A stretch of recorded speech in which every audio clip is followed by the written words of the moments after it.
Okay, we are back in, and Alex just literally showed up as I switched over to active. Yeah. Okay.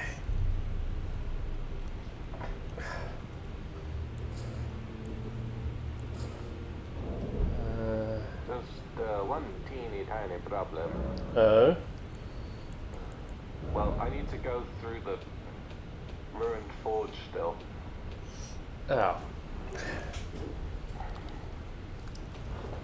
What did you end up doing yesterday? Did the forge. What else was it? Oh, sorry.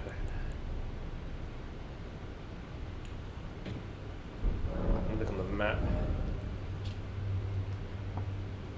Right, so was it? Yeah, I did the forge first. Went up and then beat the bear. Did the loop round to the cathedral. Okay. And then did the loop down into the ancient ruins. I don't think I went down to the ancient ruins. Well, yeah, we found ancient ruins base, site of grace. Remember through the... Yeah, the Ralph, yeah. And then I ran down into Temple Town to get the map.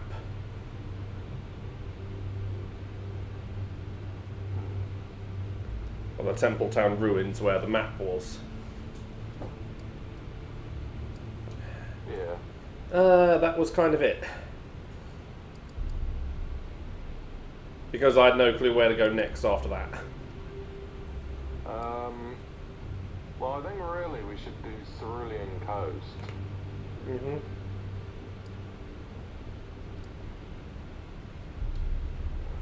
I mean, if you want to start that place whilst I'm trying to get through the forge. Okay. Dealing with these assholes. Mm-hmm.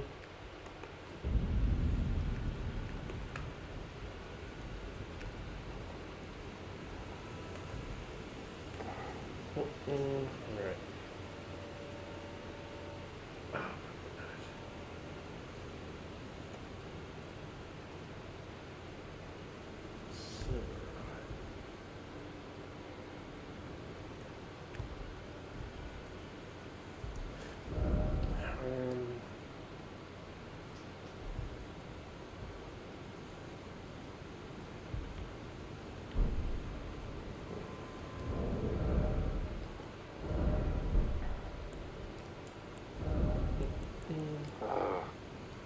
Hey, these guys.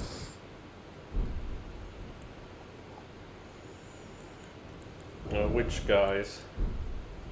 You know the Oh, the guys golems, with the yeah. pods on their head. You know, golems. They're annoying as hell.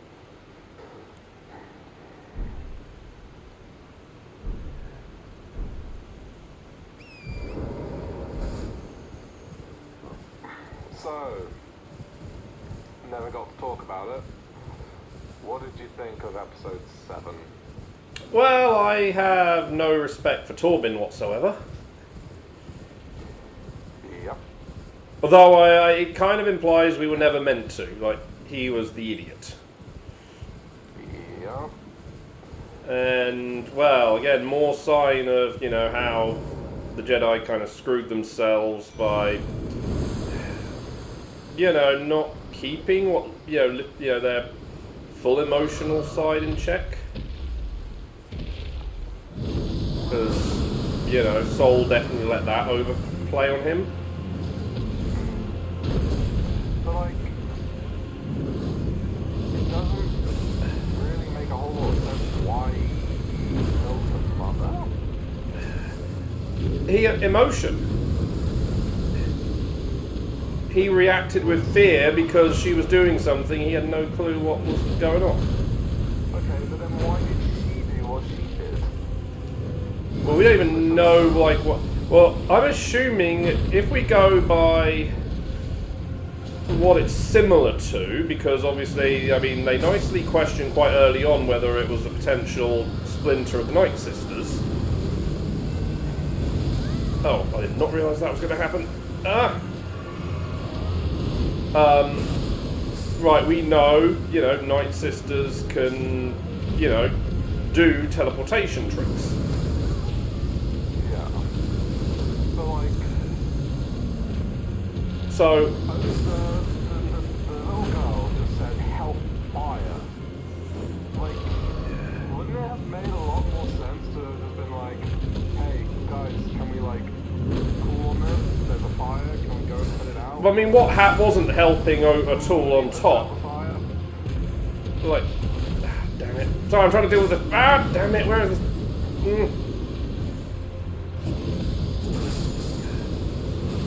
Where's my mimic gone in all of this?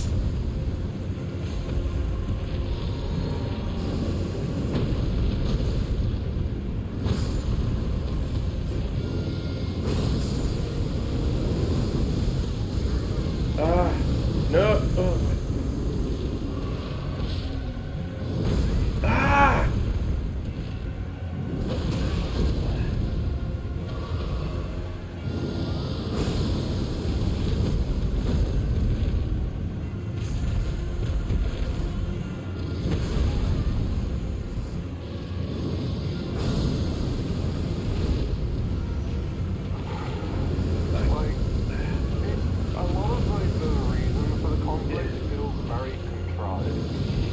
I mean, I think the one bit that they probably should have played on more was the Zabrak.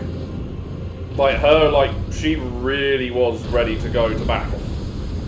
Yeah. Like I think if they pushed like her a little more, with her, you know, maybe like trying to stir the trouble up a bit, I think that would have worked a little better. Probably. But like, yeah, like, at the end of the day, the reason for Soul killing the mother seems very, like, forced. What would have been, I think, cool is if, I mean, like, they sort of showed him being a little more emotionally unstable first. So it really makes Soul out to be, like, a creep. I mean... He turns up to this place the second time and he's like, we're looking for virgins. Like... Virgins, not virgins. Yeah, but it comes off as virgin. Well, that might just be his the actor's accent. Because the one thing that is noted about the actor, he knew nothing about speaking English before taking the role. Yeah, I know. Like... I can give that sort of minor, like, speech issues a bit of a slide, just because, you know, it's... Yes, he's put a lot of effort into learning it, but obviously you're not going to master it that quickly. No. You know, that's just I'm putting as giving a little bit of a slide as an unfortunate, you know, consequence of him not being, you know, the most familiar with the language he's working with. To be honest, though, I think the fact that he's not natively English and hasn't actually learned a lot of English actually made his acting for the role better. I haven't watched Squid Game, okay? I haven't either. But like one of the people, like you know that channel I linked you, who spoke about like people's reaction, you know, people overly reacting with nothing to do with the franchise in the first place. Yeah. Which has stirred people who do know the franchise into making assumptions before it. Well, he did a little bit actually talking on the actor, and like did a little breakdown of the character in Squid Game. And there's apparently this moment in the show, because like he comes across as just like this innocent sort of guy caught up in the whole thing to some degree. But then there's this point near the end where like his true persona emerges. And the way the actor does it is so perfect, you know, it's like you're looking at a completely different character. But there's also this, like, apparently also really emotional scene where you legitimately think, like, the actor is really, you know, broken down and crying. So, like, the actor is good at what he does. So, you know, do not... It is, like I say, he really sort of comes across... You know, he's able to portray the character strong, and the guy was even sort of saying is, these last couple of episodes are where we're probably going to see the strength of the actor with those emotional flips. Yeah. Which they sort of started to show there. Now, it's going to be like... Oh, yeah, it wasn't the perfect second, you know, POV episode that we needed. It definitely pays off the POV, and what is also people have noted is they're playing with as well is the unreliable narrator. Because there's still a few elements that don't line up, but that's because we're dealing with, as I say, unreliable narration. So, and the idea a lot of the time with an unreliable narrator story, you never get the truth. You might get what might appear to be the truth, but I mean, yeah, the odd thing might give you the truth, but normally like, they don't give you like the full truth. They might give you certain parts which, you know, when you really sort of see it, like, okay, those bits somewhat happened, maybe not exactly on the full way, but, and I think that's where they're leaving this.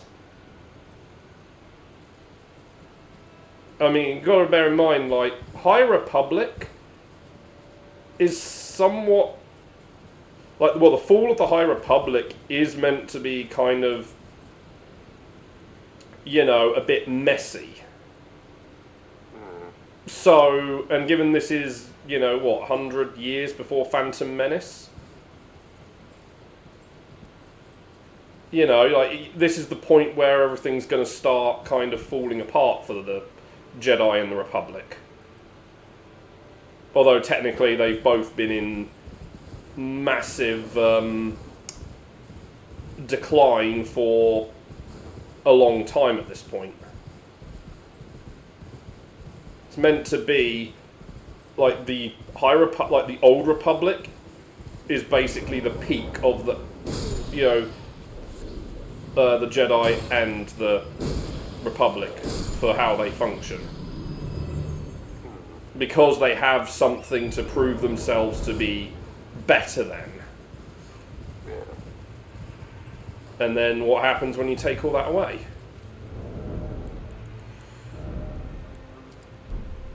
So obviously we'll see, you know, next week, like, the final payoff for all this stuff.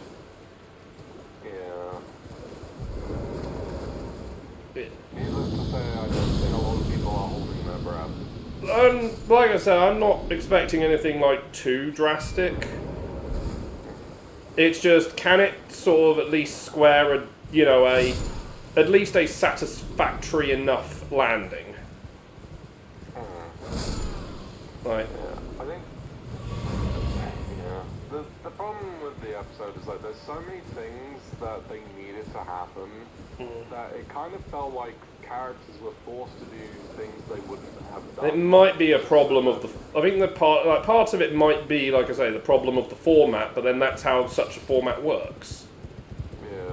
Because, like, you basically got, like, you got Soul killing someone for, like, no reason. Yeah, well, to him, he thought he was initiating self-defense. You've got the mother doing something which, you know, looks like it could be dangerous in front of the Jedi who have already brandished their weapons. And it's like...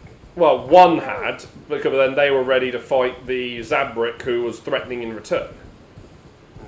Like, how about you just talk? Like,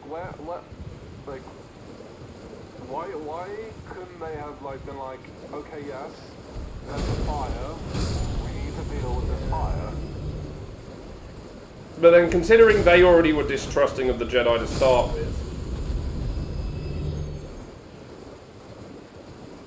I think the other bit is like they.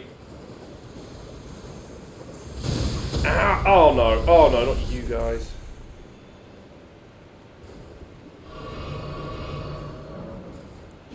Yeah, it's a tricky bit. Like I think we needed like an extra episode.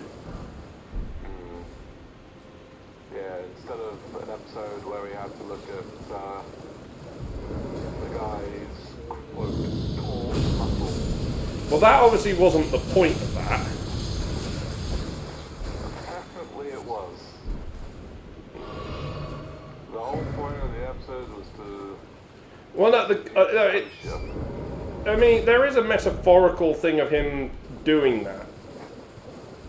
Because when you think about it, he's trying to show that he's no threat to her.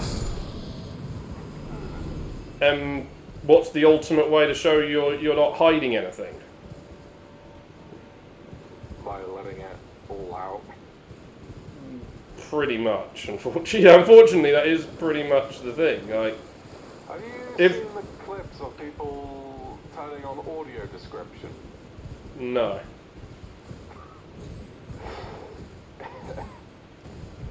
It's bad. Like, But yeah, you get the point. It's like him sort of proving that he's not going to hide anything from her.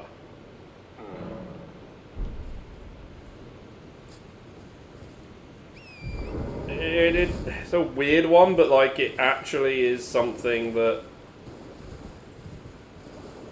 logically makes sense. Because he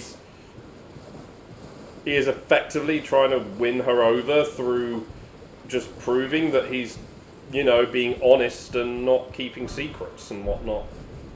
even though he did just kill her childhood friends. No, she didn't know them. She did know some of them. She met them when she came back to the Jedi in episode 1. She met most of them like that. One of them she was growing fond of the new lot. Yeah. One of them, she had known. Oh yeah, Yord. Sorry, yeah. Yeah. But again, that can be argued that was. But though she didn't see him do that.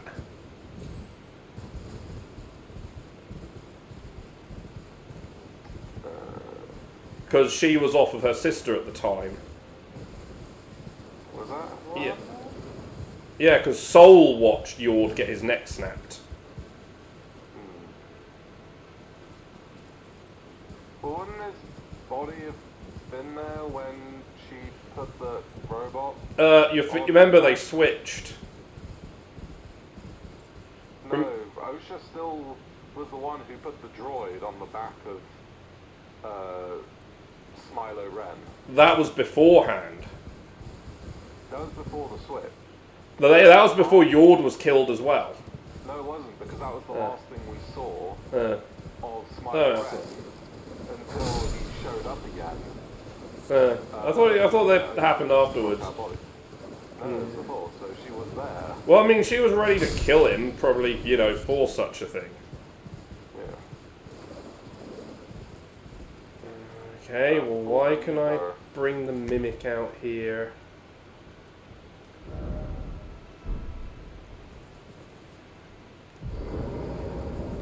So, what is... Oh, this is this room. Right. Okay. So I was here earlier, so I came through there, but went that way, this way. Now I can go this way. I reckon I probably should sit at the site so I can recover. I get the feeling that where we have right. Yeah, there's another one.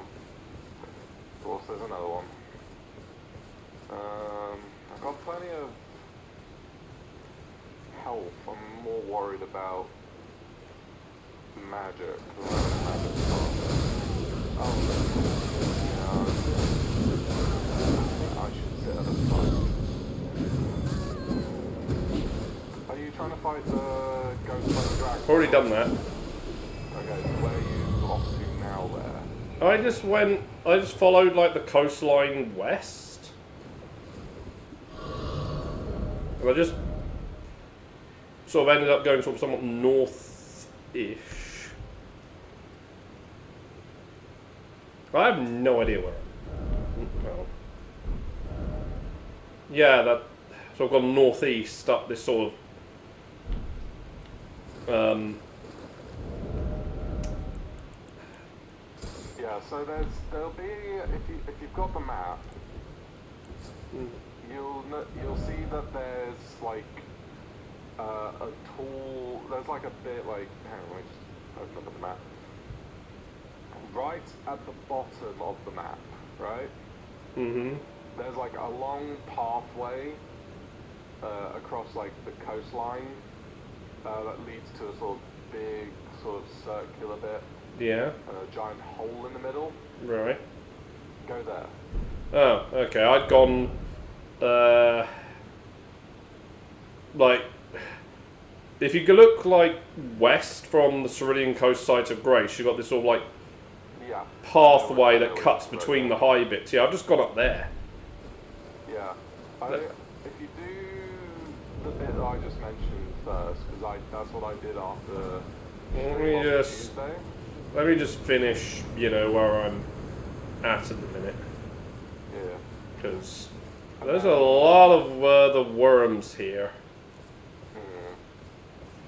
So, because like once I'm done here, I can then catch up to you over at the picture at like wherever about you are.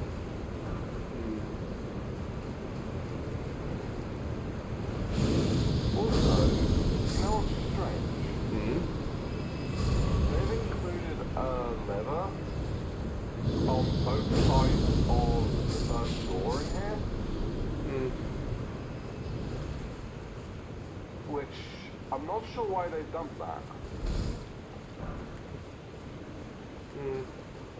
Oh, yeah, there is a reason. Why? On the first door, it's just a teaser. A teaser for what? I believe it's the second door.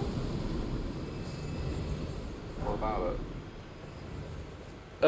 I think it was the second door, because if you made it to the end.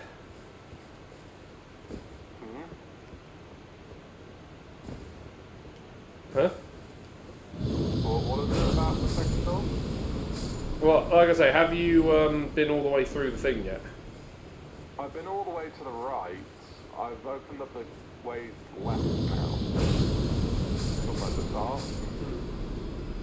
Oh, so you're in like the first like lock room door. Yeah, but now I can go left because I just opened that door. Because I got the lever from above.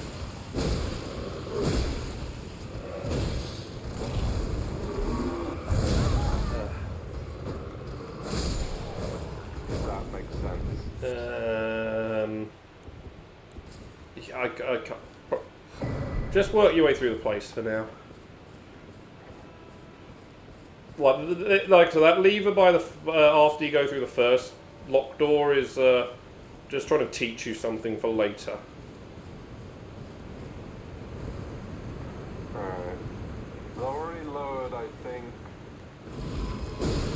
one. Oh heck! Those things now explode.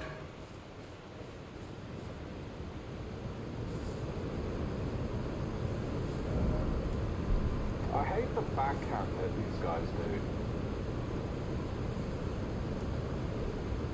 It's just so rude.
No, I can't really remember the whole layout.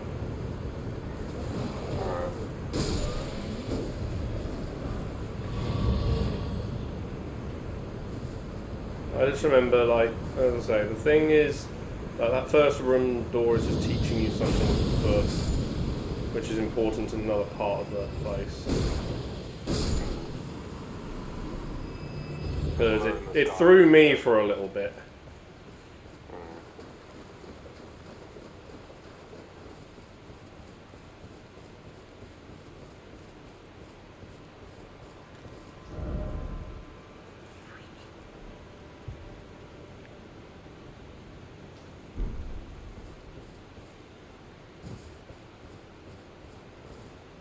And that's clearly a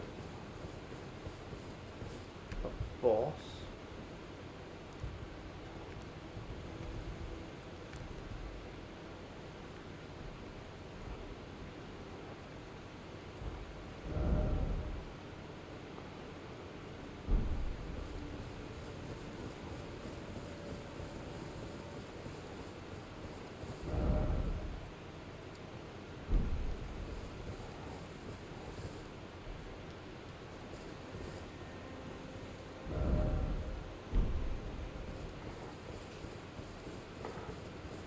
I'm starting to kind of understand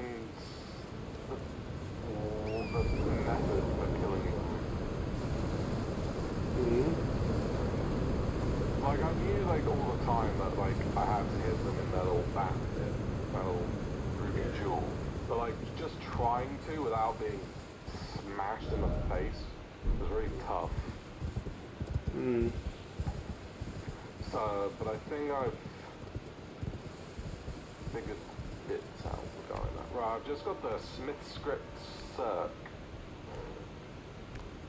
Was there anything else? Like I said, there is a furnace to find. A furnace, right. I've not found that furnace.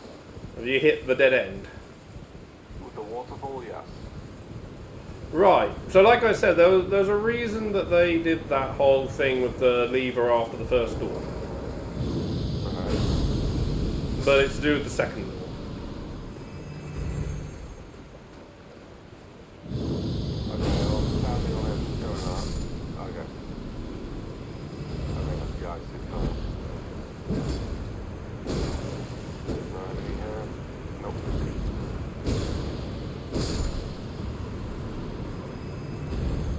Ancient meteoric orb graceful. Return to entrance. There we go. I might just go and abandon the search around here. I found another area where it wants to where I'll actually summon the mimic, which I think is another boss thing. So I'm leaving that. Would you like me to put my sign down at Cerulean Coast Cross? Well, if we're gonna just go down south, I mean, yeah, I guess so. I'll walk down there. Okay. Yeah, we can finish exploring up this a little bit later. Yeah, because I've not done that area, so... Plus, I mean, there's probably plenty out in that plains area that I've missed. So we can properly explore out there. Yeah, my sign is down. Yeah, I'll just Yeah, it's important we do down here before we progress, I believe, into Shadowkeep. I mean, from what I've heard from bits, it's you want to do as much as you can before Shadowkeep, especially if you want to get the fragments. Yeah. Right, there we go. That's not going to be possible for that area to the west of Shadowkeep by the looks of it. Because the only way to access it, I would imagine, is after Shadowkeep.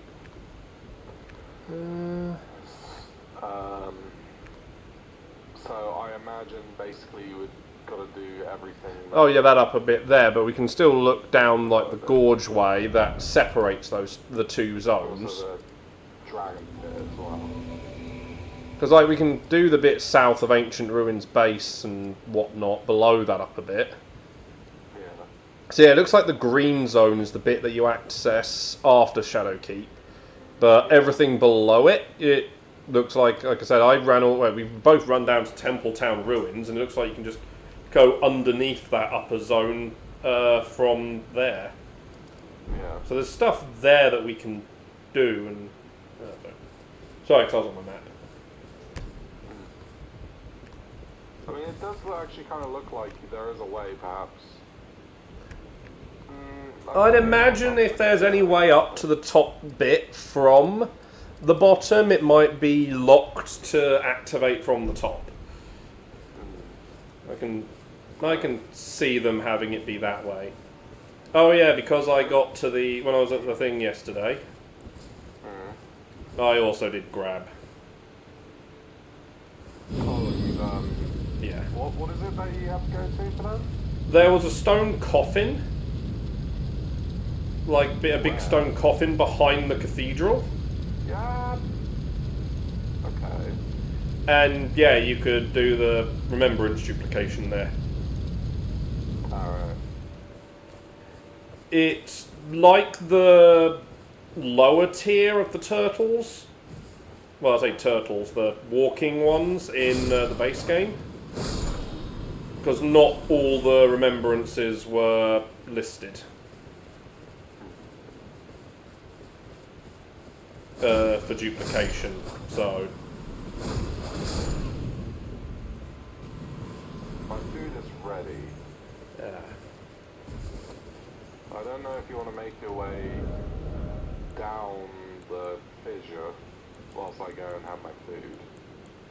I'll stay in the world. No, actually no, it might be best if you turn the thing off so that then you don't get invaded. But there should be a sign of grace at the bottom of the fissure. Okay. So once you're down there, I'll well, that's summon me again. It shouldn't be too tough, like there's not really anything bad before that. It's mostly slimes. You mean the worms? No slimes. No, there's worms along the path. Oh, there's like might be worms along the path, but the fissure itself is the slimes. Ah. As well as surrounding the fissure. There might be some items like around the edge of the fissure before you're going in. So, yeah, I'll be right back.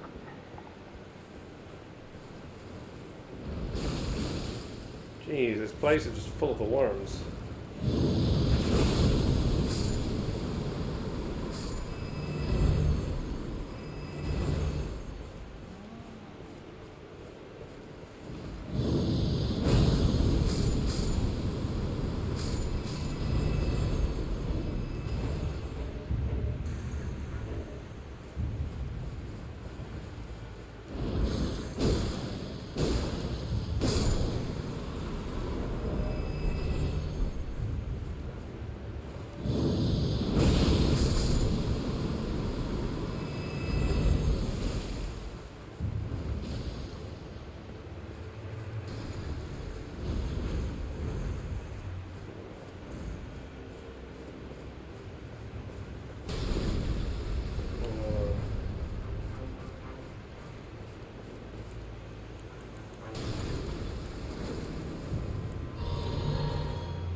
Oh no.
Okay.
Oh, ATA. Sorry. Trying to focus on bits here. How you doing?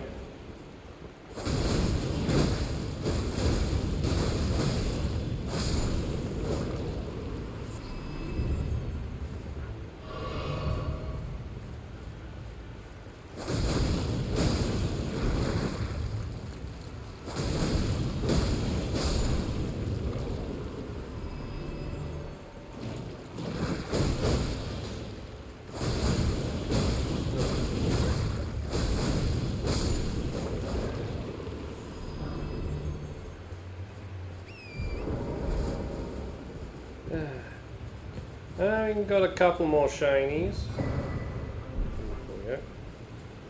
Oh, there's another one. Ooh, and he fell off the edge there. That boat's just like in the rock.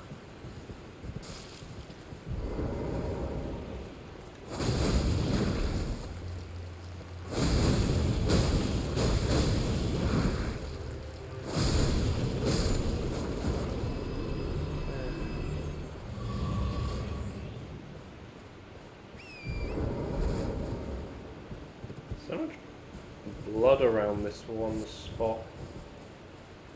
Weird. You been up to too much today though, TA?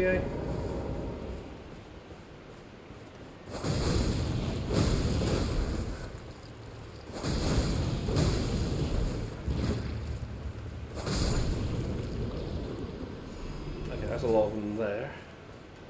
Actually.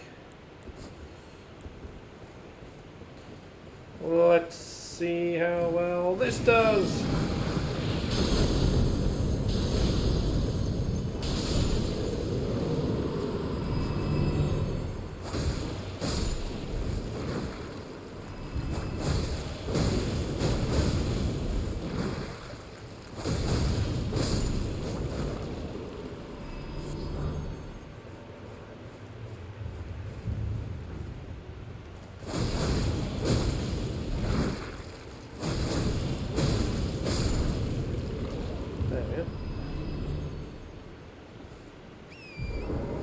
And that actually messed them up nicely, the triple combo.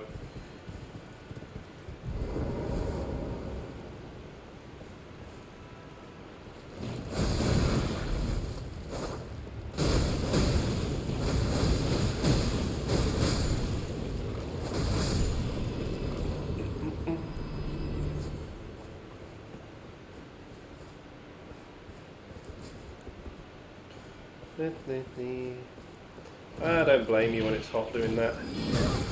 Oh, come on.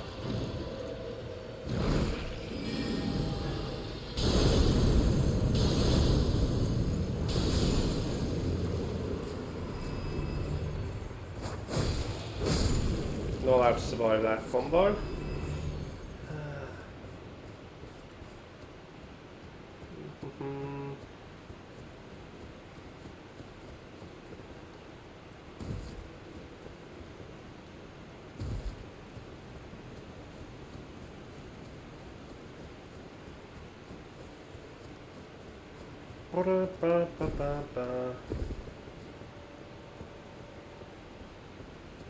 Okay.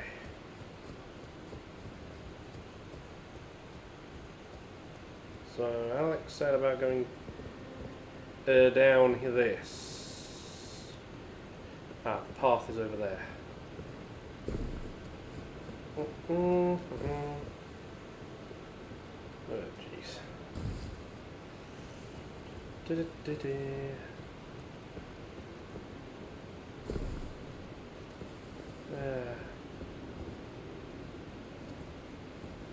Oh, there's those on the wall.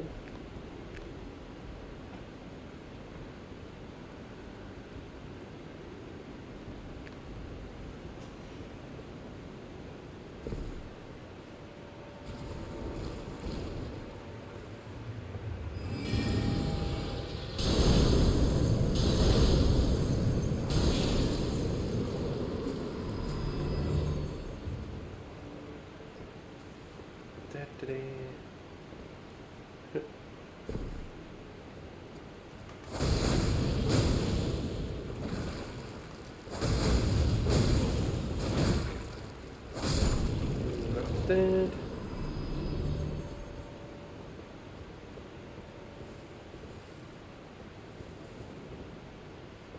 I'm down here.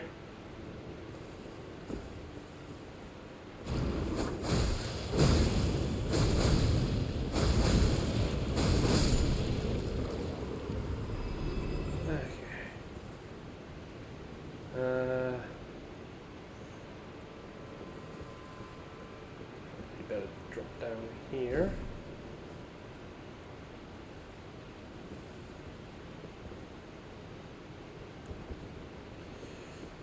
Three of them.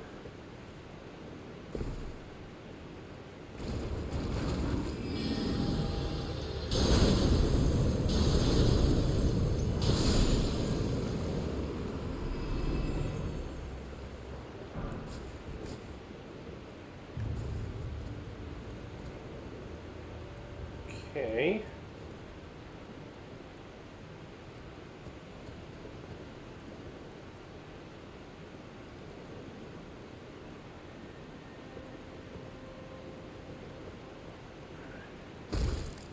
Oh, hi.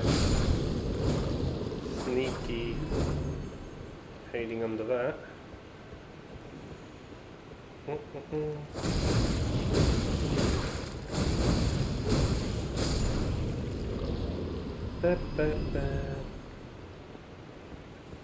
Yeah, if only leaping down would have straight down would have been easier. How was the first percent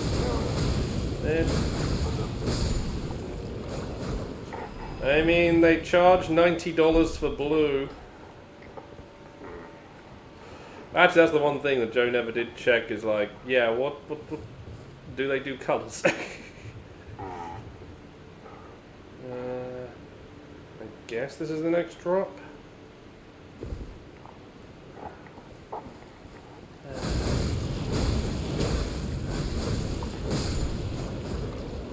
To open this place, we have to kill the hippopotamus.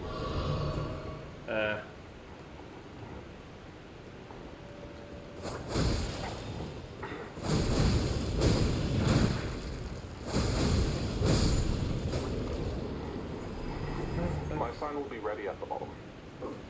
Yeah, I just have to, you know... I see the sight of grace.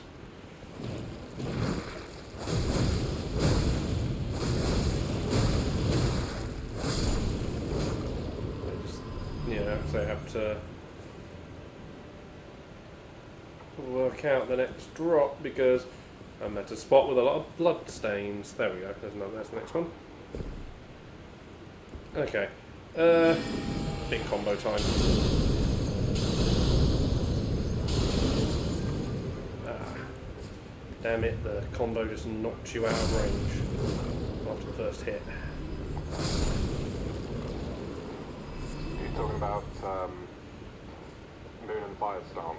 No, the big magic, you know, orbital drop that I can do. Ah. It's like, yeah, the 3-hit combo just annihilates these things, but you know, providing that the impact from the first one, you know, when it knocks you over, doesn't knock you out of range. Yeah. Although the hit on the third attack has a bigger range, I've noticed. But the second hit only has the same range as the first one. Yeah. So if hits so if hit 1 knocks you out of range, you're not taking the full damage that the third of the full combo. Ooh, there's a few of them clustered together again. There were a few more bits of episode 7 that made no sense, by the way. Mm-hmm. Now I've just thought that. First, why was Cole trying to force lift up these two bridges that he knew he couldn't lift both of, and instead just force lift the much lighter girls off the bridge? Yeah, but since when has anyone ever made the right, you know, force lifting choices in the franchise? That's just, you know. In fact, I think. Well, made a point of it, comparing it to how if there was a girl on the tracks in Superman, on like train tracks, instead of Superman saving the girl, Superman dives in and halts the train instead. And Which would inevitably kill many more people on the train yeah. than just lifting the girl off the tracks. It's a bit like that. I think the only thing can be the case of... I'm trying to think. Have we ever actually seen anyone who is not a dark side user lifting an organic being? Pretty sure we've seen people like Yoda do that, and others as well. Yeah, no, I'm just thinking, I know Ahsoka does it to Maul at the end of Clone Wars. Yeah. Because I was just wondering if because obviously you can imagine what was just going through my head just then, that maybe, using the Force to do something like that to a person's body is a much more dark side technique. Because, you're manipulating someone's body. Yeah, but but like I say, I'm just thinking back through it kind of, no, it's not the case. I mean, it's essentially force pull. Yeah. But you can get what my head was thinking of, though. Yeah. And then you have the other thing, which makes no sense.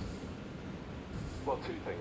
One more additional thing, actually, that I just remembered. Mm-hmm. Master Indara. Yeah. Very, we need to tell the council everything, we need to do this by the books. Yeah. And... yeah, at the end goes against. She just changes on a whim. She tells Sol, no, we won't go in all of us, just one of us. And then said, but we need to save them. And she's like, oh, alright. And then she's someone who would have reported what actually happened in the temple, in that well, there is one thing that may that I can get her not wanting to tell at the very end, because one thing that they have been hinting at throughout the entire show you know, the Senate taking more control of the Order. Because, remember, that's been a reoccurring element of, you know, especially like when they've been talking about things being reported to the Council, is they're going to have to tell the Senate, and then that's going to come and bite us. So, like, that end bit of covering up what happened to the Coven, that is perfectly in line with, okay, we're now at a point that we cannot let the Senate know what happened. And the Council are under obligation to inform them. Like, that bit, I can... Again, that's one when you actually look back at what they've been establishing, makes sense for her trying to... Her realising, yeah, we're now at a point where we can't discuss. But the earlier bit, yeah, her just turning around on that, yeah, that just doesn't quite make sense. There's the whole thing of the power of one, the power of two, the power of many. Well, they didn't really touch that in this episode.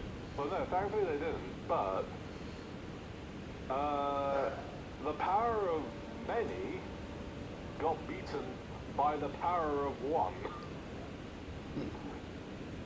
Because Master Indara force-pushed What? the... Yes, well, she forcefully separated the minds. She forcefully separated all those minds, presumably killing them all. Okay, so you say the power of many outweighs the power of one, and yet the power of one just beat the power of many. Well, again, actually pay attention to what we know about, like, what's been implemented in past things when it comes to using, like, force links with the mind. If you are not prepared, it can kill you. Now, obviously, we probably could have used a little bit of better establishment of how it works for them. But I can imagine that they were not prepared for... Like, you know, they were not prepared for a, you know, someone to be able to, you know, not to use the Force back at them. Because if you think about it, one thing that's always been a case that we've seen in... You mean the thread? Yeah, but well, bear in mind, we know different groups call the Force different names. Yeah. So, you know, and obviously you've got magic, you know, as an element, which again is still Force manipulation. Force is just that, you know, thing that all these different groups are channeling in different ways. Because again, look at the Night Sisters, they are channeling the dark side of the Force, but in a way that is, you know, non-corruptive.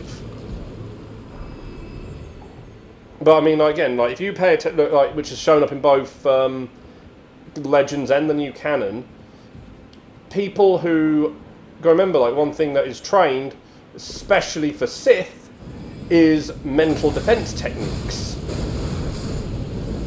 because they don't want someone poking around in their mind.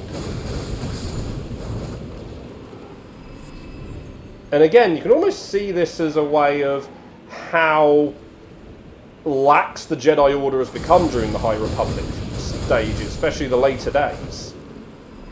Again, why do they really need to bother learning many of these techniques?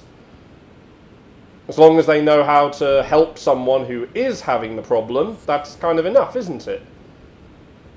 And you can imagine that the witch cult probably are not used to someone being able to resist them in that way. But didn't we just watch them practice in episode 3 of resisting someone using the thread against them? Not in a mental attack. Remember, it was being used, sure, you know, like... But you'd think that they'd also do it mentally if they also train to possess one's mind. Yeah, but again, if the fact they were trying to keep out of the way of clearly both of everyone else, it's the thing. Plus, I can also imagine in a way when you're linking multiple minds together, you may actually be having to lower your defenses. If you think about it in a way, because you're you know, having to let, you know, they're having to let each other in as well to boost it. Yeah.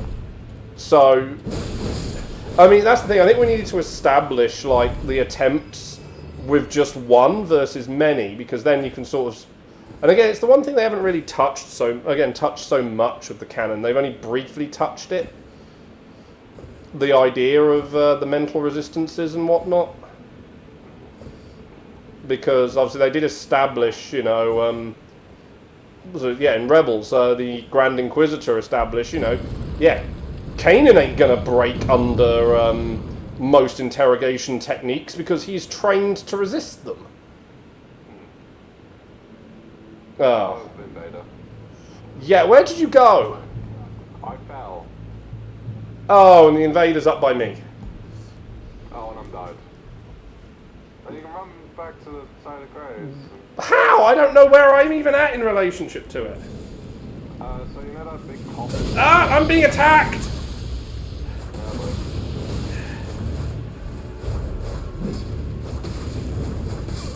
Okay, he's dead.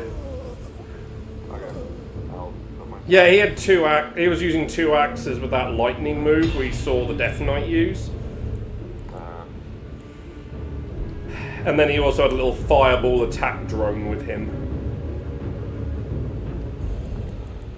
Right, turn the finger off. Because, yeah, like I said, it's just one of those things that I think they really needed to establish a little more first. Even if it's not in the show itself, just generally establish a bit more of what are the rules of, you know, this sort of thing. Yeah. I mean, it's the one problem ever since Disney, you know, axed all the, you know, stuff that's now Legends. Yeah. A lot of things have been left in, or, you know, been reintroduced back in through, you know, normally non-Filoni related projects, and then not explaining them, which requires going to Legends, but Legends stuff is not the most easily accessible nowadays, without going and reading up on the wikis and whatnot. Yeah. Yeah, it's like when Palpatine, like, okay, right, the one thing that in Rise of Skywalker, which is something that was brought up, which they sort of started in Last Jedi, the Force Dyad stuff. That is a thing from Legends. But do they explain it in either of those 2 movies?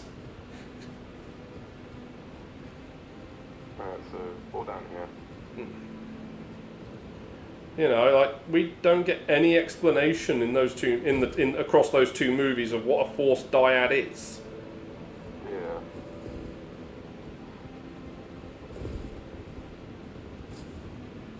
So, and obviously we don't know if they're going to follow the exact same rules as what Legends had for it. Yeah. Yeah, there was one more thing though that OJ and Angry Joe discovered that was a bit of a watch out. thing. And that's the whole... They've been on this planet for how many months? And they didn't know that there was an abandoned mining factory? Yeah, that one is the dumbest part. The only... And they don't even imply, like, oh, we've only just moved to this part of the planet. Yeah. Like, if they had a line like that, that would make it smooth over nicely. But it would have been known on Republic databases as well. Well, remember what they said about the planet, though? That 10 years ago, it was completely uninhabited. A dead world. But you'd have thought that perhaps one of the first places they would have checked on this planet would have been this mining facility that was known about. And not be surprised when they find out that such a building exists. Yeah. Yeah, that's... Like I said, you could at minimum maybe put it of like, you know, like records, yeah, we're trying to rechart the planet because all records were lost. Or something, like, we knew the planet's location, but we didn't have any other information it probably would have been better if they'd only just arrived. You know, having been, you know, sort of noting, like, yeah, we've just made, you know, we've arrived at the planet, but all other records about it are missing. Like, that would have at least, you know, explained why they didn't know about a facility on there, if it's like, yeah, we know where the hyperspace point is, but that's it. Because there are some worlds like that. There's another side of Grace you can see. Yeah, and there's also a ghost. Yep.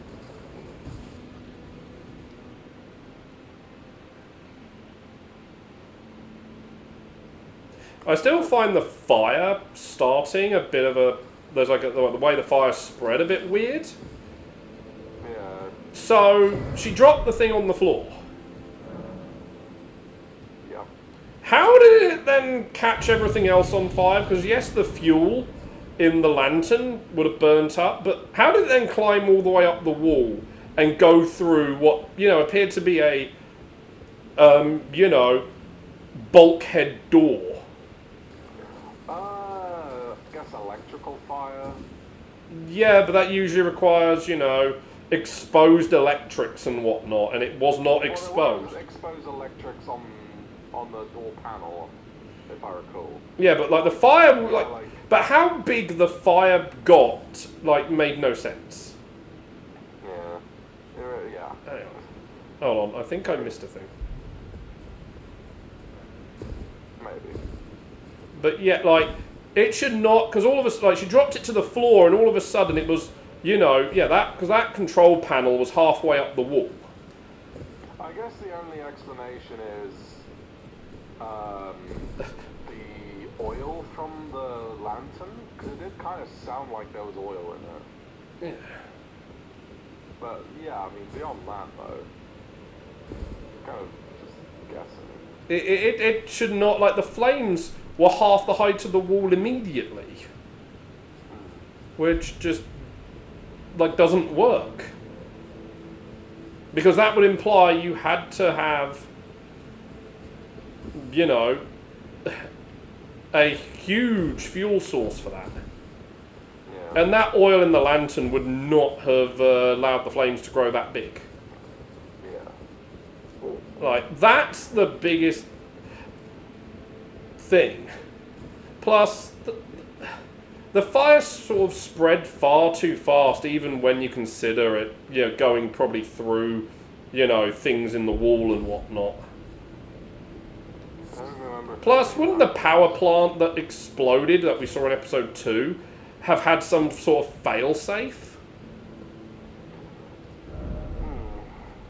Yes. And whatnot, like... like... Yeah, as I say, it wasn't a perfect second part to what they were doing, and but it does at least sort of go with the idea of, as I say, we've been doing with unreliable narrator and, you know, character points of view are pretty important. I just wasn't actually expecting it to be the Jedi's point of view. I mean, I guess they did also mix in some of May's points of view as well. But, you know, I wasn't expecting it to be as, you know, having, you know, doing the Jedi's stuff in there. I thought it was going to be purely between the twins. And I think like I was saying, like, I think the the biggest mistake they've had with the show, they did the twin reveal too soon. Probably, yeah. I think they should have left it most of the series, or even at least to the halfway point, before doing the big reveal that we've got the twin situation going on. Like, keep the other one masked and whatnot the entire time so we don't know who they are. You can then, you know, you can always reveal what's his name was the master first, but like I said, you keep the whole twin aspect Bollocks. out of action, you know, out of reveal until later. Like, you make that the big twist.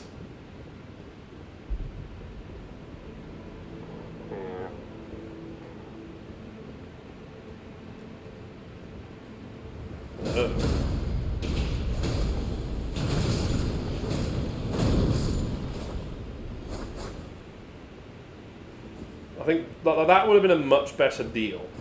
Plus, then they also made the another error with the casting. You mentioned that last time. Yeah, like Not getting two actors who look very similar. yeah. Yet they did for the young version. I guess it's easier to find similar younger actors than similar older actors, because I mean, then what you do is just you make them, you know, an alien species, so you've got the prosthetics on. Yeah. Like, this is Star Wars. You know, they have the easy out written into the entire franchise's DNA. Yeah. Note that there's never ever really been a non-human protagonist to a Star Wars series. That's a Force user. That's a Force user, except for Ahsoka. Yeah, because I was about to say, otherwise you've got Hera and Zeb in Rebels. Yeah, but I mean, even in Rebels, the main character realistically is Ezra. Yeah. Who is human. So Yeah. it's like, you know... And you'd think with an animated series, like, it's a much bigger, you know, they have less of an excuse to not use different species. Yeah. Animation is just far cheaper than a live-action project. Because it doesn't matter if they're human or alien. Once you've got it designed in the computer, you've got it. You just build that model and then you can just animate it however you want. Yeah.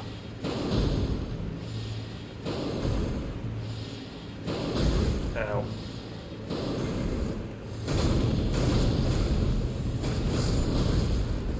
I mean, I guess we sort of have Grogu in... Ow! Mandalorian. True, but he is already the main character. Well, come the film he is. Come the film he will, yeah. But, Ah. for the most part, it's, you know... It's Din's Lando, thing. It's Din Djarin's story. We're definitely moving it to be both of them going forward. Those onyxes that fire the laser beams are a pain in the arse. Yeah, I know.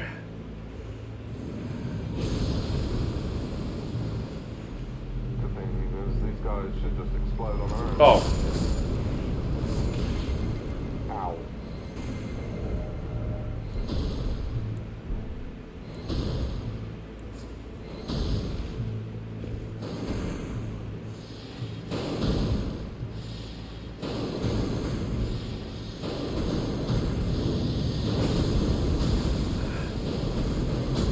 Ah. That one up above is the problem. Drink.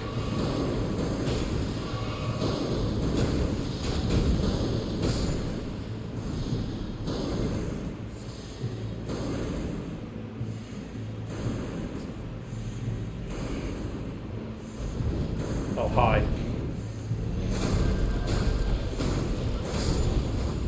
Oh.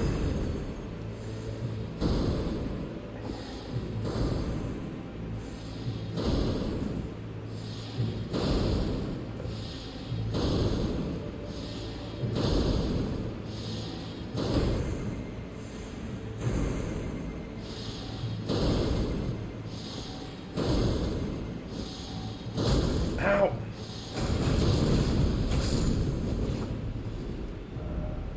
Yeah, I hate those things. I take it there's more below. Which way are we going to go? The way this way or the pathway to the over that way? Well, I mean, I think there's some items down, like, you know, backwards. Like, over this way.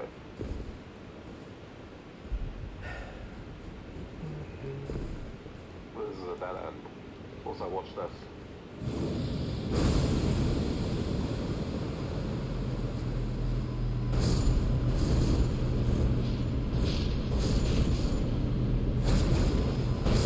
Ow! I can back out in time.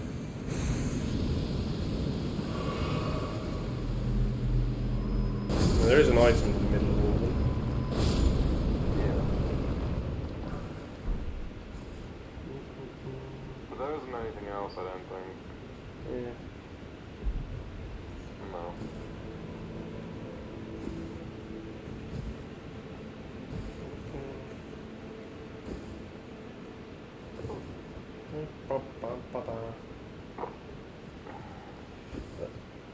There is though one thing I do kind of want them to like maybe like do, which you know can work for like High Republic stuff. Do an anthology series. Like the biggest problem with the High Republic is while the books and comics have been, you know, well received, most Star Wars, you know, To a degree. they're after the initial, like, again, stuff people complaining at the start died off. General consensus is no, these are actually telling some good stories. Like the Talking Rock. That's not. I didn't say perfect.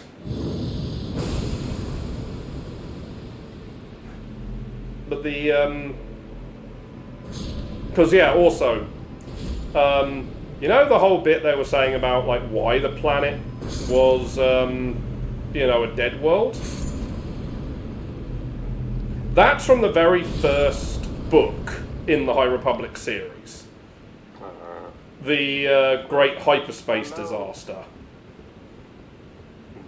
which was a massive Republic ship which, you know, just explodes while in hyperspace as it was going through the outer rim, and the debris from it, obviously, you know, because how fast you're going in hyperspace. And now it just showed up, yeah. It hadn't showed up for me at that moment. I saw that, I saw a name pop up south. So I think they're actually back where we came from. They're going to be above us, so... But yeah, so yeah, big freighter ship explodes, and again, as I was saying, you know how fast everyone's travelling while in hyperspace. What was that sound? Oh, yeah, ATM. Sorry, after Sentai episode last week. Where was that? That's a skeleton. Oh yeah, behind us.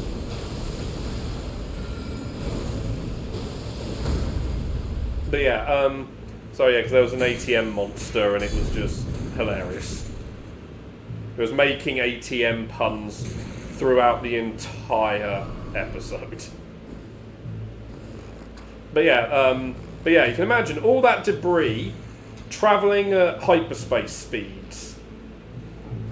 Imagine what that does when that debris hits something. Yeah. And so many worlds throughout the outer rim got devastated during the hyperspace disaster.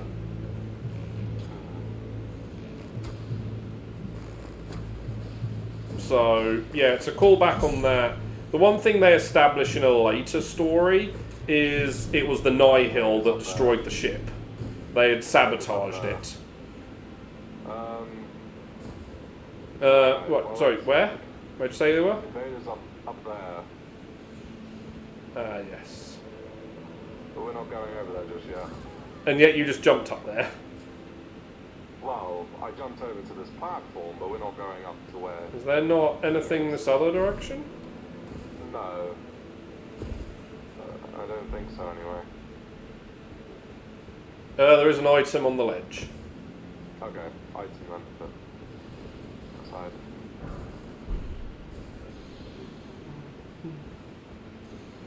But yeah, the Nihil had sabotaged the ship, causing it to explode. Friendly is dead. Okay. So, yeah, we're, But yeah, like I said, like, if they did... Yeah, sorry, I see it. Oh, it's got... There he is. Yeah. Like, if they had done, you know, like I say,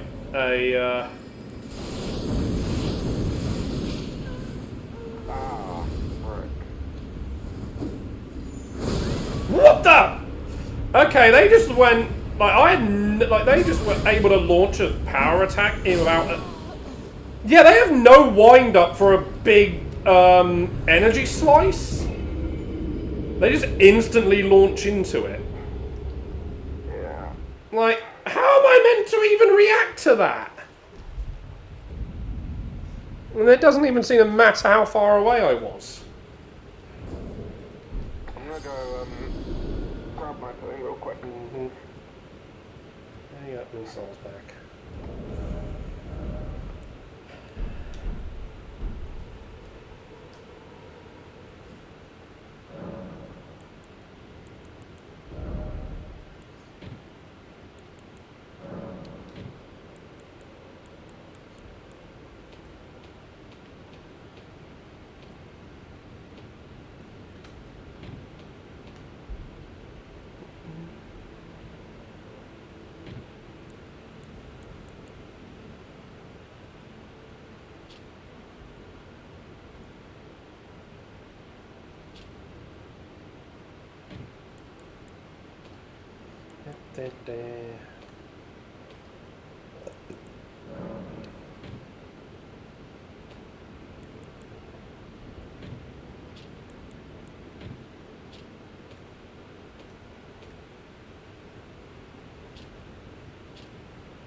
I've got my pudding. But I have to say overall, yeah, like they should do as I say, an anthology type series. You know, maybe like 4 episodes. You know, and just little short. You know, sort of. You know, maybe like 20-minute. You know, 20 minutes of 4 episodes that just do a story.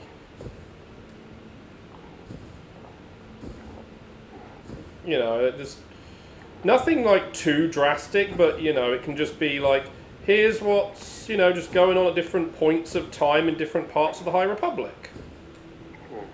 Nothing too wrong with that if you sort of have these like short, or even just like maybe even slightly shorter episodes. Just no talking rocks.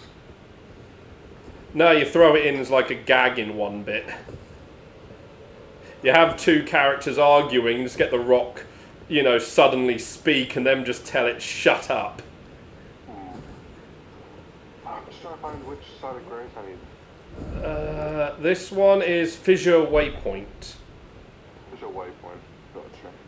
You want to know what would be hilarious if they bring the rock back? They have it be one of the Bendu. I mean, he was effectively just a pile of rocks. Sort of like sandstone type stuff. My sign is down, but I'm not probably going to be able to move too much. So.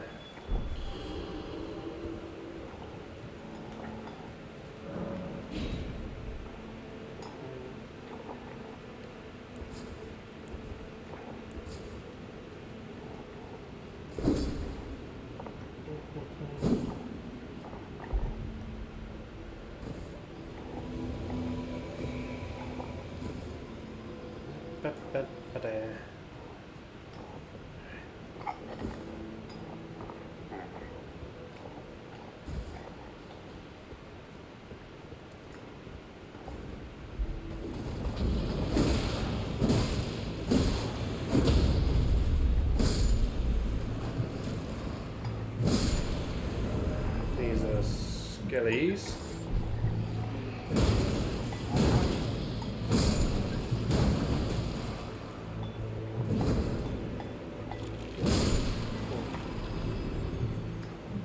thought my mace doing holy damage would have stopped you reassembling.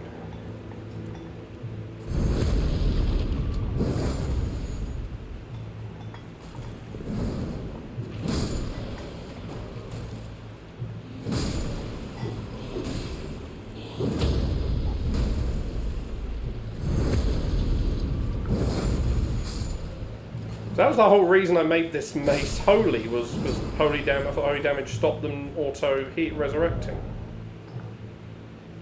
Guess not. Alright, shall we go? Well, you know, if he had the sacred upgrade. Shall we continue then? Yeah, let me just put my back on. Where are you going? Oh, not up here? Hang on, I didn't actually finish looking up here when I went for the skelly. I mean, there's a tunnel with a giant slime in it. I know. Is that optional or is that progressive? Progressive. Okay.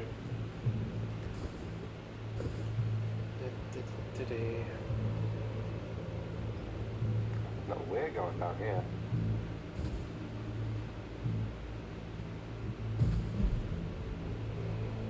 Just be careful where you step.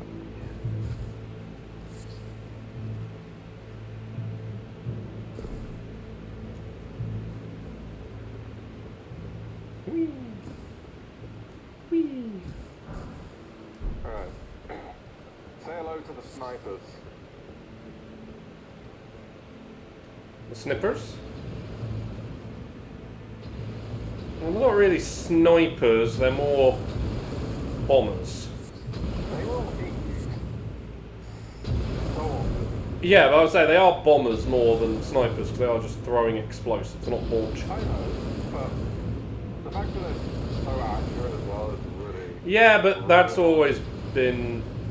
But you try getting close to them, and look what gets in your way.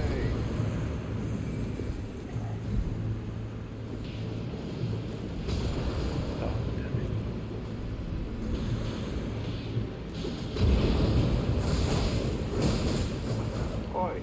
Okay, there were archers up there. Yep.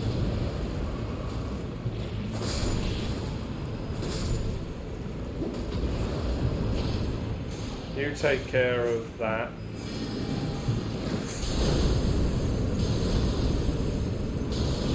Oh wow, yeah, that health increase didn't...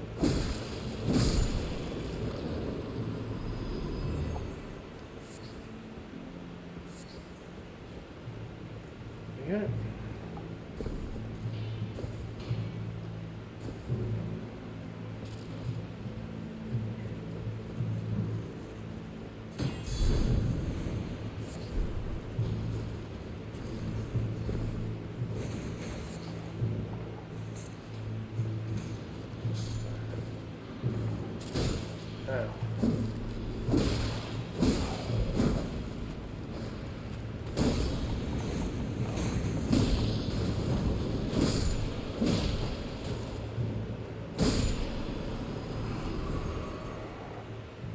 Okay.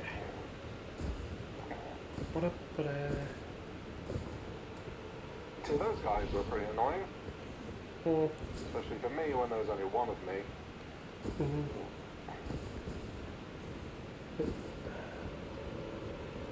Oh, so you mean we come around to this thing? Yeah. Best thing to do? Just stick to its side here. Just follow it. Correct.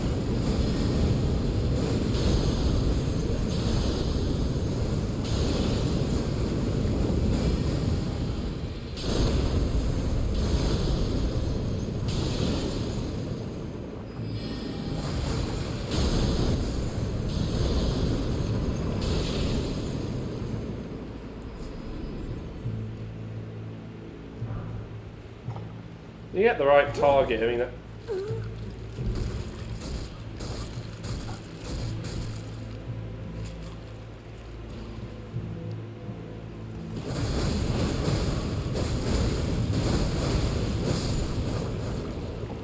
Sorry, my brother took over the controls for there for a second. I'm back now. Oh, watch out for this guy. Oh, hello. Oh.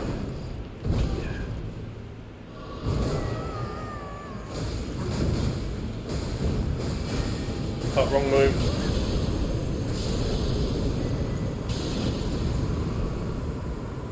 Oh, I thought I was back on my scythe.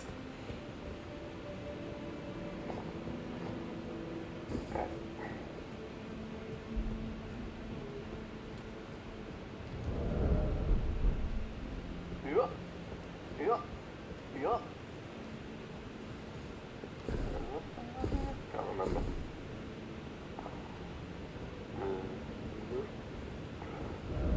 And then...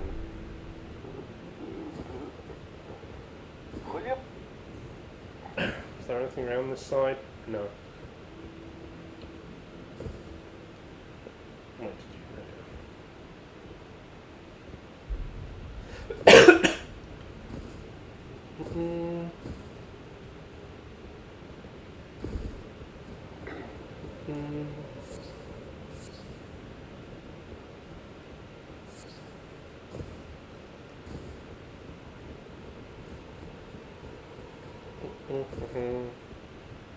Oh, another site.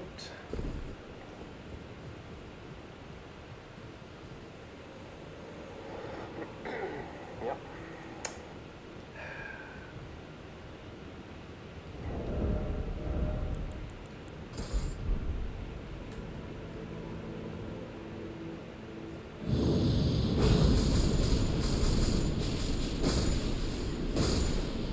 Well, that was rude. There's still one eagle there, by the way. Don't know why I told you that. No, I found another one.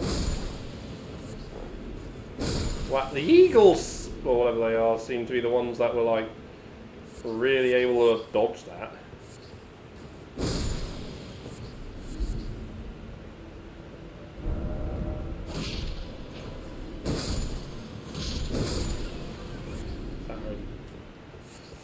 Sorry, y'all. Okay, I wanted the things. Anyway. It's gonna do this, so I can restock on my healing. Yeah.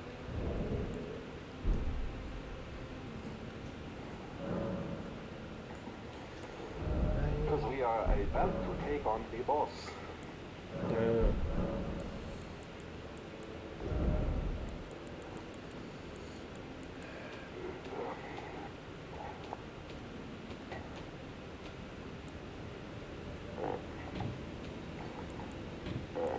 Sign is going down.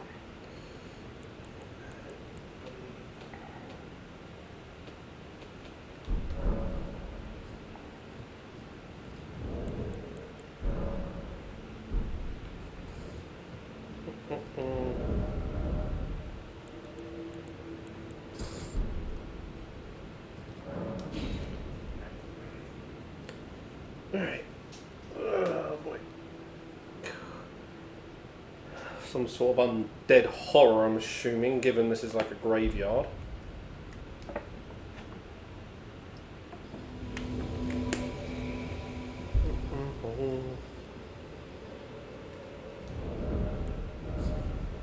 Right.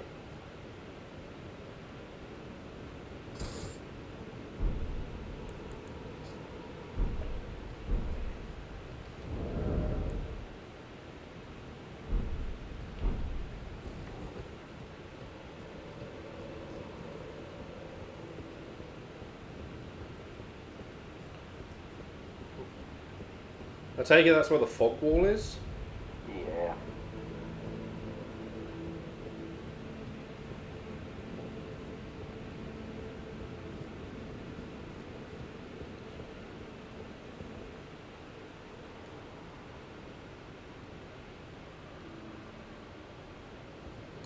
Oh, we gotta do what we did in Dark Souls 3. Yeah.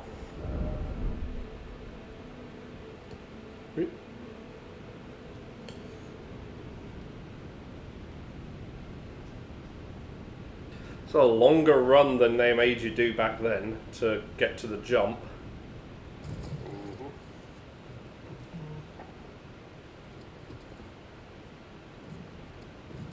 Geronimo!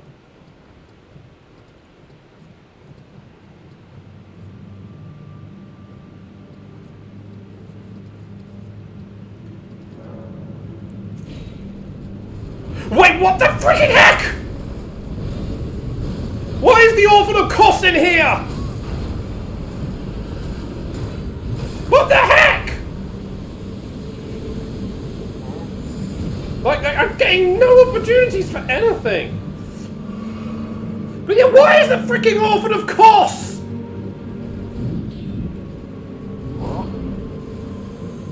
It was the final boss of Bloodborne's DLC, and is considered like pretty much one of the most brutal bosses, just outright. And yet, like this thing fights very similar to it. Like a giant crescent. Okay, in that thing, it was something much more gruesome. It fought with a thing from it, like it emerges from the dead body of its mother, and it fights using the placenta. Lovely. Yep, but it looked almost exactly like the thing this thing's fighting with. Lovely. Careful about it. Careful with this attack. Ow. Nearly dodged all that. That was the attack that killed me. So, Ow!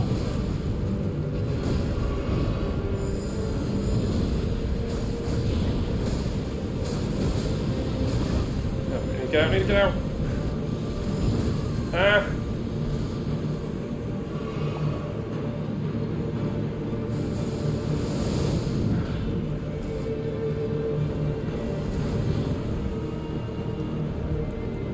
Let's change to that.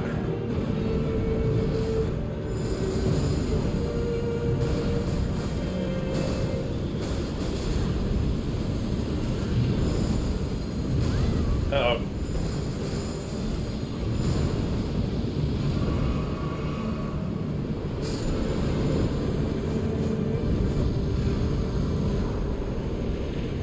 Get a freaking thing from him, okay. But also, why the freaking heck did they have to make an Orphan of Kos look alike?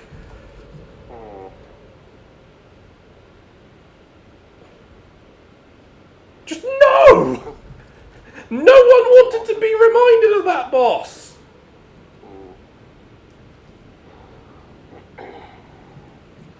but yeah, so this is where you'll want to be doing a bit of stuff. Let me just, you know.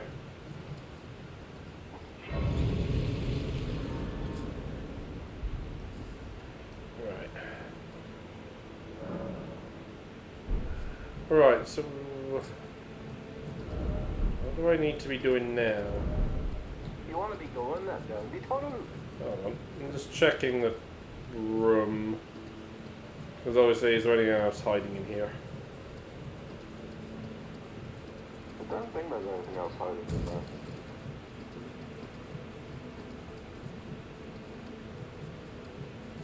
Okay.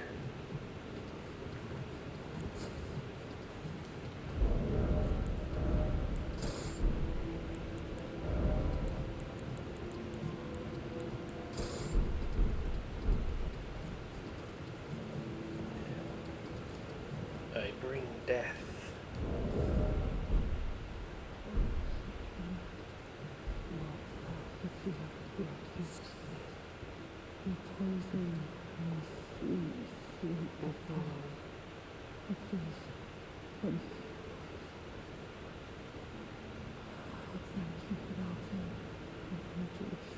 You can see, Tholia's here. You listen, Erdtree, and his cause it must be me. I am gone so that I may have a day. I am gone so that I have a day. Okay, let's grab all the other stuff in the room.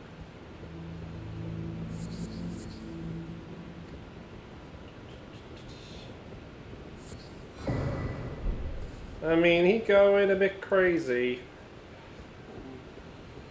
Kind of tempted to put him out of his misery. Nah, just leave him for now. There's someone else to talk to. I can talk to this flower.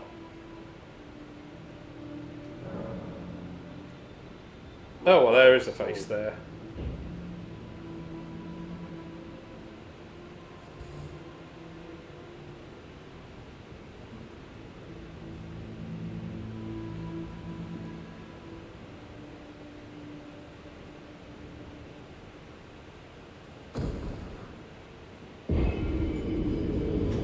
Alright, that was pointless. Just killed me.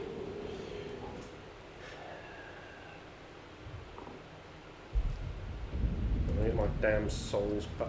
Oh, they're all the way up here.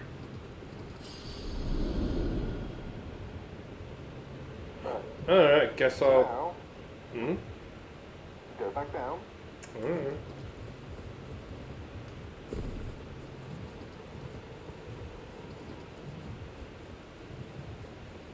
I am God, so that I And do it again.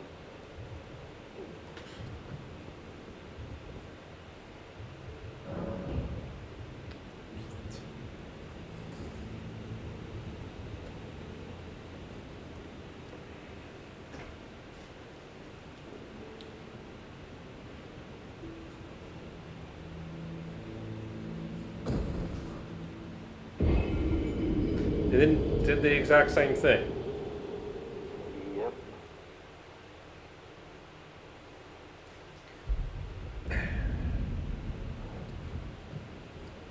At least they're kind enough to spawn your runes up at the very top. Yep. Now, do it again.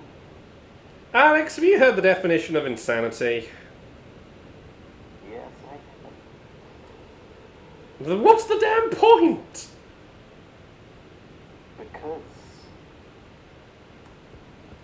Because you're just enjoying watching me die for no reason. No. And we've run out of things to do today, so you're trying to pad out the last 20 minutes. No.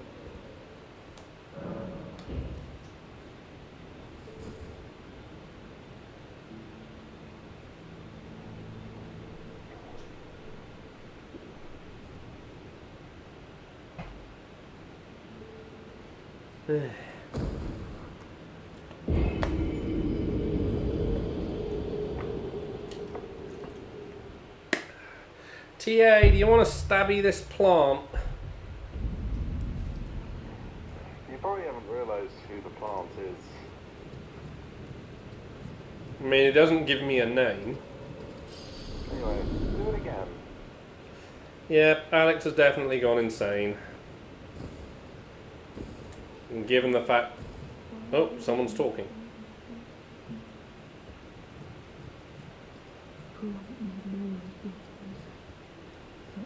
Are you talking again, buddy? Perhaps then you grace me with your voice. Dude, just freaking drink the nectar. Just kills you, put you out your misery. Anyway, you know what to do.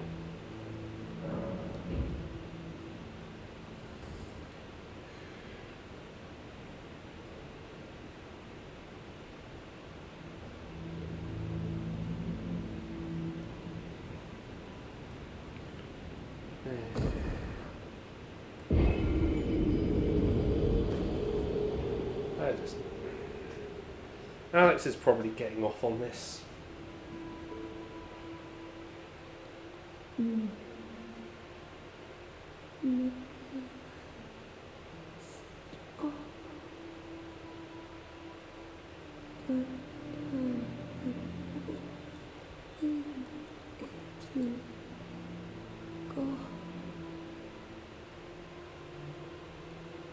You want the freakiest bit that just occurred? the subtitles did not appear on my TV screen, it only appeared on the stream feed. That is strange. I mean, it's not the first time something like that's happened when it's, you know, like a black screen. Sometimes when we've been on like a loading screen, the little loading symbol only appears on the stream feed. It's such a weird little detail. I say detail, like thing that occurs. Yeah, you'll want to do it again. We're doing this so much, our character's becoming delusional. Just don't tell Catholia until you've done it 2 more times. Yeah.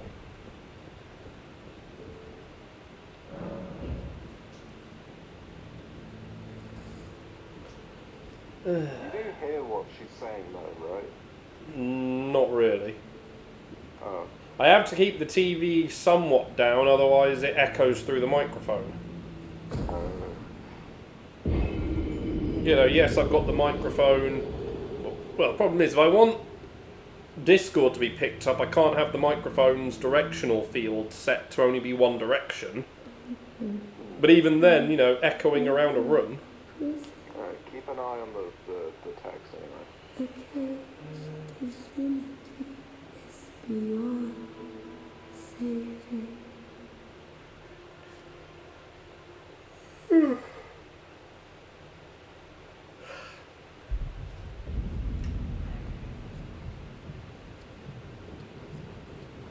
So now you want to do that one last time.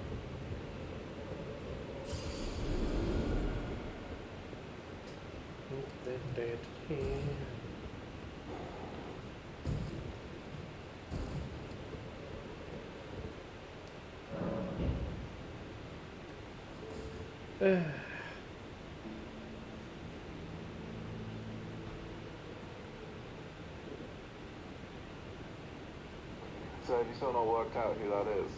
No. Just some That? plant lady. Well, I'm sure Thalia will tell you.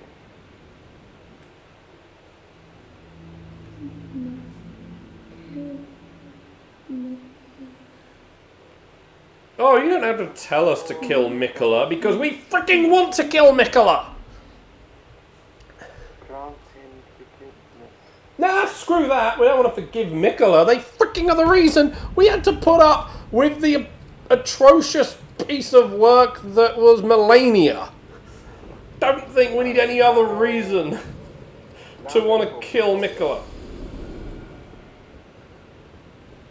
Because now you've essentially exhausted all the dialogue from Plant Lady.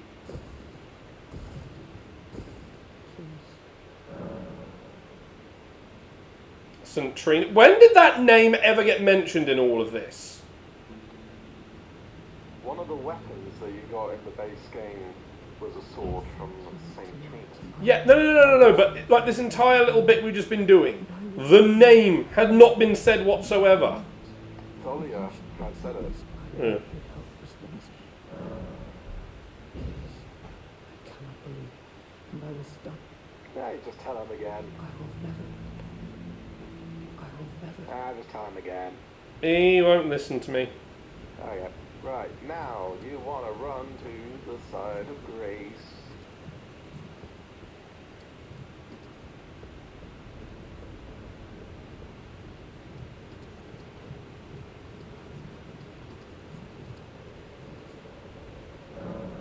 Alright, there's no new options.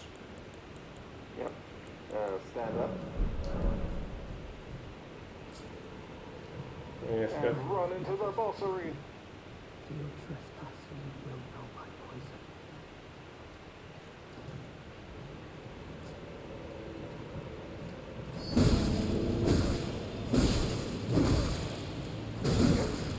Invaded by Thalia.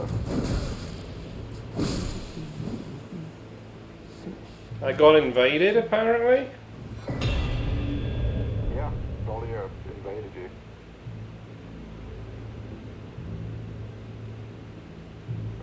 I don't know, just some weird red thing just walked up at me and I just hit them with my scythe and they just died. Yeah. That was Thalia. He had no defense whatsoever. He really doesn't. You want to sit at the side of Grace, and then go back into the boss, you know. Well, I mean, the site of grace is in the boss arena. No, sorry, not in the boss arena. Go back down to where Centrina is. Because yes, the plant lady is Centrina.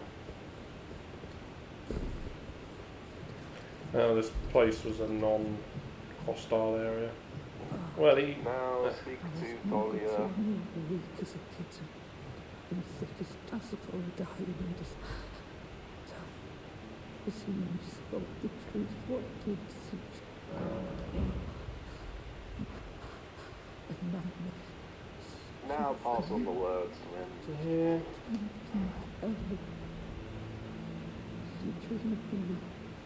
Yeah. Okay, he now repeating. Do I put him out of his misery? Nope, you've completed the story. And he will become a summon later in the game. Do I not get his stuff for completing his story? I think you get it after, like, beating a certain boss. Alright. But yeah, so that is Thalia's story complete. Kind of lackluster. A little bit, yeah. But it's cool to see Centrina. Eh. Not really doing anything. Do you not know, like, do you remember, like, the sword of Centrina? Not really. It was the only weapon in the game that inflicted sleep as a status condition. Yeah.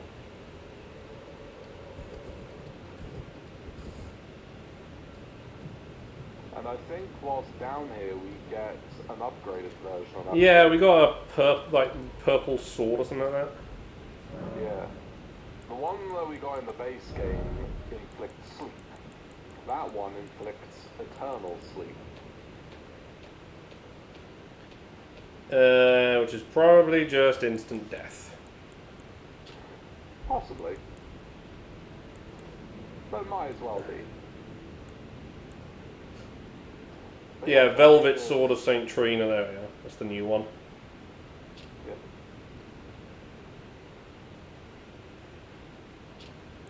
So where is the normal... Oh yeah, there's the regular version. Pallets, basically just a... Oh, the blade is a bit thinner. Yeah. That is the entirety of the Fisher. Well, With 9 minutes to spare. well, I've got to go back to Round Table anyway. Are you going to upgrade the sword? I've got a boss soul to... Oh yeah, true. Not too impressive, unfortunately, but... You know, this was probably meant to be one of the first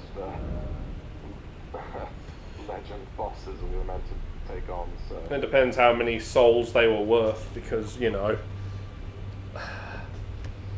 Well, let me have a look. How many souls were these bosses worth? 220,000 for him, while the one we took on before... Lion. Oh yeah, Relena is worth more, at 240,000. Yeah. The Lion... 120,000, so the Lion is meant to be first. Lion's meant to be first. It really doesn't feel like it. Given how brutal they were.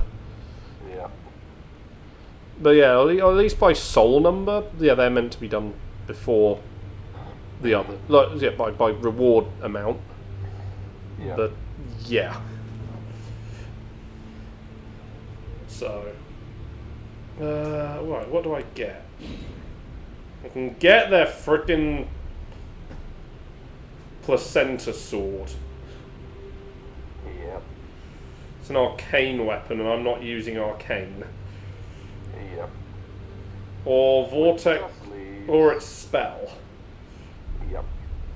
I mean, just for the sake of building out just my collection of magic, buying the spell. Yep. Anything new at the other part? No, no like armor set or anything. Nope. Okay. Did you really want to wear placenta armor? No, but, you know, again, just for the collection. Like, I've bought all the armor sets and whatnot. Yeah. That would have been a disgusting addition to the, Yeah. I mean, we've had some questionable armor set choices in the entire series. True. So, it's not really out of place to have that exist. I mean, what? Let's see. Just looking from the headpieces.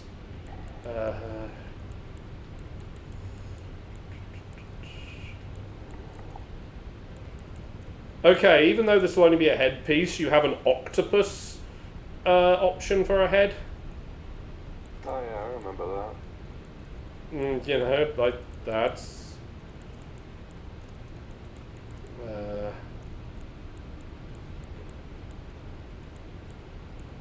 like, rotten variants of helmets are... well, of gear is just looking pretty ugly.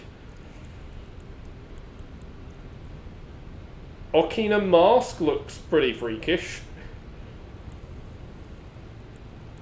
The Zamor mask is also a bit...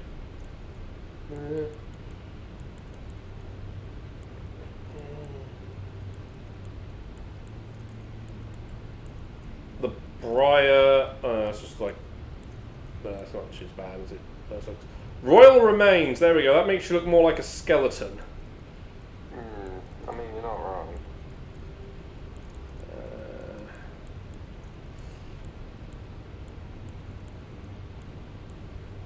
Oh yeah, the Omen set. That's ugly because it's got all like the pustulant growth over it.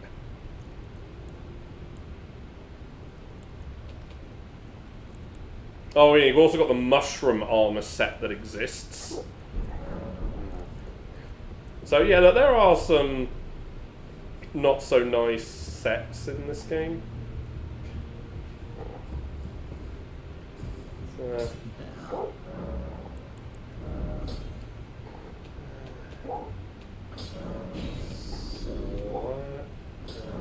So duplicates. That's it. Okay. There we go. So I guess we'll be back doing the coastline tomorrow. Well, tomorrow, Monday.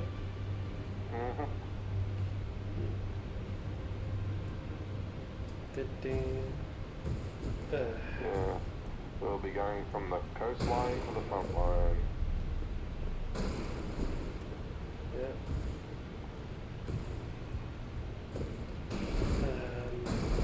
Something else. Yeah. So I can't really think of what else, but no, just running around the table. Running around the table on the table.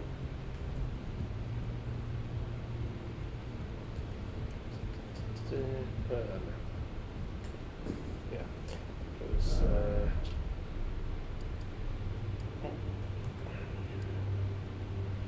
yes, it's which side of the coastline we want to explore first, isn't it? True.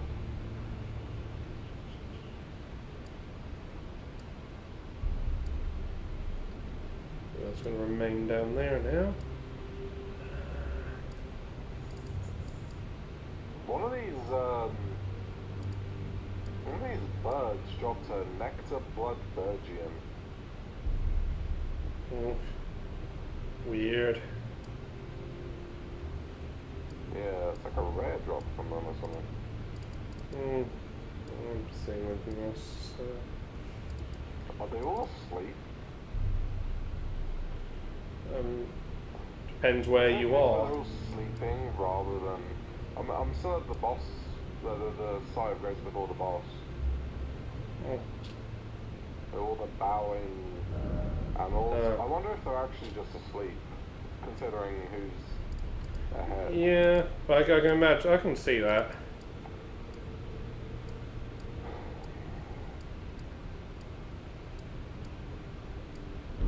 Alright. It might explain why one of them dropped to the next to blood Erdtree. Yep. Right. Oh, stretch. Yeah. Catch anyone tomorrow and next time, depending on whether you're watching the other bits and whatnot. Bye.